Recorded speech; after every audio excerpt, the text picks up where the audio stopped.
Hey, I'm Gwen and welcome to Start Something Big. Club promotion in Toronto isn't all glitz and glamour. It's cutthroat, it's competitive, and only the strongest will survive. And it's here where you'll find Raia Carey, the founder of Sky's the Limit.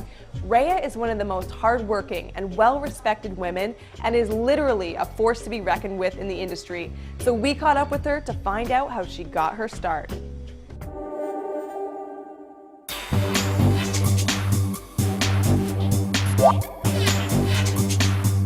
Raia is very original, right? So Raia is one of those people that you're not going to find another Raia, right? You're going to find a million guys in business suits on Bay Street. You can find a million fitness buffs in gyms. You can't find another Raia in the city. And that's what draws people in, is because she's fun. People want to be around her. It's the gravity of Raia's personality that brings people in, and that's what keeps people staying there. And it's enticing. People like it. They get a high off it almost. Raia, tell us about how you started Sky's the Limit. My first event was I was 17, I was living in Montreal. We were doing a Halloween party with two of my friends, and it was a roller coaster. We had to make the deal with the venue, and we were the first time working with us, so they didn't believe that we could do what we said we were going to do. Book DJs, sell tickets, promote it. And back then we were using a megaphone at the McGill gates and handing out flyers. We were 17 that night, we sold out. We had a lineup at 10 p.m. The most money I've ever made in one night, probably, still that night. From then on, I said, I'm gonna do this no matter what. You're one of the only women entrepreneurs in this field, so what's it like for you? It's definitely a man's world, but I love it because at the end of the day, my parents raised me to give respect to get respect, and I respect everyone, and I've never really had a problem where I haven't gotten it in return. Male, female, it really doesn't matter as long as that person vibes with you, vibes with our clientele and the people that come out. It's a surefire hit.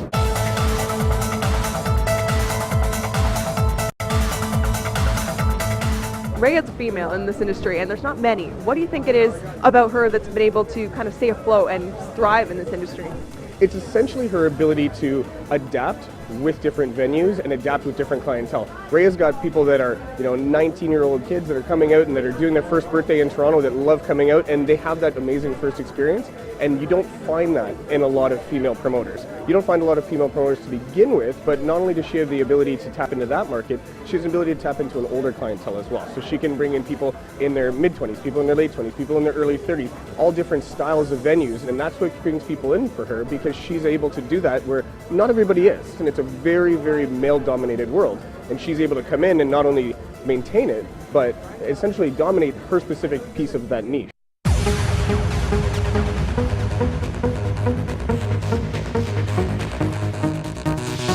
Just to get into this industry, what did it take? What kind of training, what kind of skills?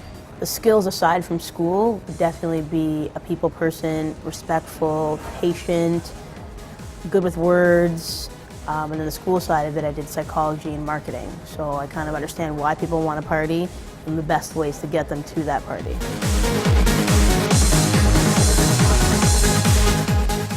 When people want an amazing place to come out, they want something that they can go out and not find anywhere else in the city, they come to our parties. Some of the crazy events have been After Party for Drake, Steve Aoki, David Guetta. We've had so many from Montreal to Toronto, and our biggest one was the Time Festival. We had 3,000 people there. Tickets were $40 and 10 DJs. Went from 10 p.m. to 4 a.m. They were sold out, and I loved every minute of it.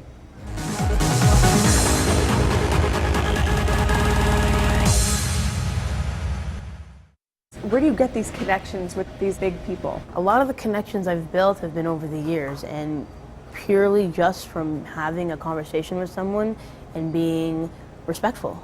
Every person I meet, whether it's a bar back, whether it's a person outside who didn't get into my party, I will still shake your hand, I will still meet you, and usually that person ends up being someone of importance, or someone who comes back to my event and ends up, bringing 50 people and buying out the bar. Respect can go so far.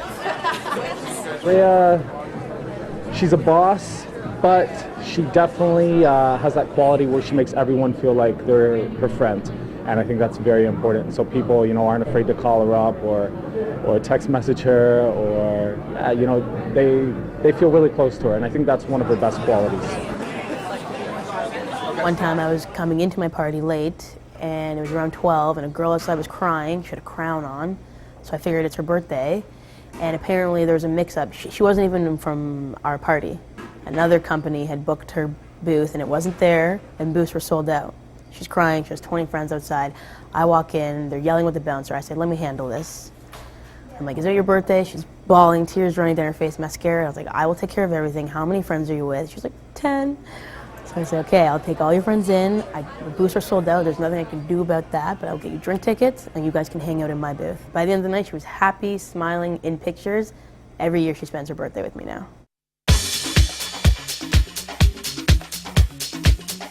Basically, I manage a team of promoters that is specifically supposed to bring people out to events on a weekly basis, Friday, Saturday, Thursday, Wednesday. I work directly for Raia, and I'm basically organizing events, putting together DJs, getting the music done for a night, and reserving bottle service tables.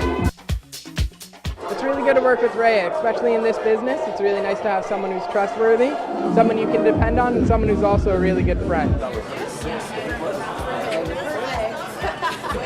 I've known her for about 6 years now, and she's just so humble, she's so nice, she's so giving to everyone. She's just a very, very kind person, very good-hearted. The atmosphere at one of my events is definitely different from most. Everyone's smiling, good company, never any drama, good music, good clean fun is how I like to do my events, and I will make sure that I know every person in there by the end of the night, or at least a handshake. This is an industry where people are typically not sober, but you've made the choice to actually be sober at all your events. Tell us about why that's important to you. I was trying to lose weight, a new healthy lifestyle, so drinking was the easiest thing to cut. I mean, my whole life I was sort of heavy set, but it never really bothered me. A couple years ago when my dad was in the hospital, totally fine, everything recovered, everything's great. I figured this is the best time to do it. I went to the doctor, got a full checkup. He said, you're in great health, but it's only because of your age. So I said, this is my time, this is my chance to do it. Training every day, 2-hour workouts, swimming, the proper diet. I've lost over 120 pounds.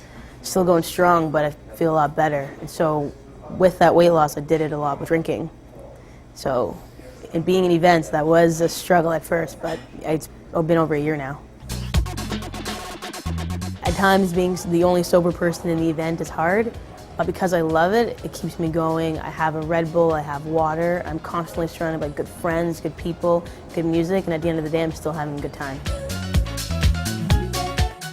To keep parties eventful, fresh, we always come up with different concept themes, and this is what happens when I get home every night around 6 or 7. I'm on the computer, I'm researching what happens in Europe, I'm researching what happens in Greece, I'm researching flyers, I'm researching themes, and each night we'll come up with about a programming for a month in advance, and we can pick and choose which one we use for our Friday, which one our Saturday. Some of our themed events are I wear my sunglasses at night, tight and bright, 80s party, all black everything. So we are constantly coming up with new themes the best way. People are going to be loyal and come to your party week after week, month after month. You have to give them something new and exciting all the time. There's a few venues I work with these days, but predominantly I do Fridays at Cobra, and I do Saturdays at Nude. And Wednesdays also at Cobra, which is our college night. So what are some of your goals for the future? In the next year or so, I feel like we want to take Sky's the Limit to doing more consistent events on just Fridays and Saturdays, keeping our crowd 21 plus, no drama, good clean fun. Most people can check us out on Facebook, on Twitter, find about our upcoming events, contests, DJs we're going to be bringing in, and possibly working with us. What's it like to be an entrepreneur, running your own business, doing your own thing? It's hard, but it feels good because I was always the person who's got to do what I love to do. And my friends and people always talk about in a dead-end job, a 9 to 5, and I live every day to the fullest. I travel, I go out to dinners with my friends, see all my family, I have free time, I love it. Your parents were both doctors. Correct. What do they think about where you are today and the industry you're in? In my earlier 20s, they weren't necessarily the biggest fans of it, but they supported me no matter what I did, as long as I could take care of the important things. I finished school, And now that I'm happy and successful, they're loving it and fully behind me. What advice would you have for young people that want to get into this industry? I think the most important thing I want to get across to people, or possibly young people, is that sometimes the cards are against you, and rising above and doing it for yourself and doing it the right way is always going to be better. And it might not feel that way at the start, but it will.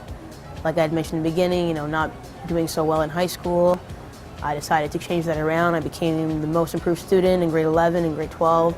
I got early acceptance to every university I applied to, did university, did college, and now here I am interviewing with you. So anything is possible, and the sky truly is the limit.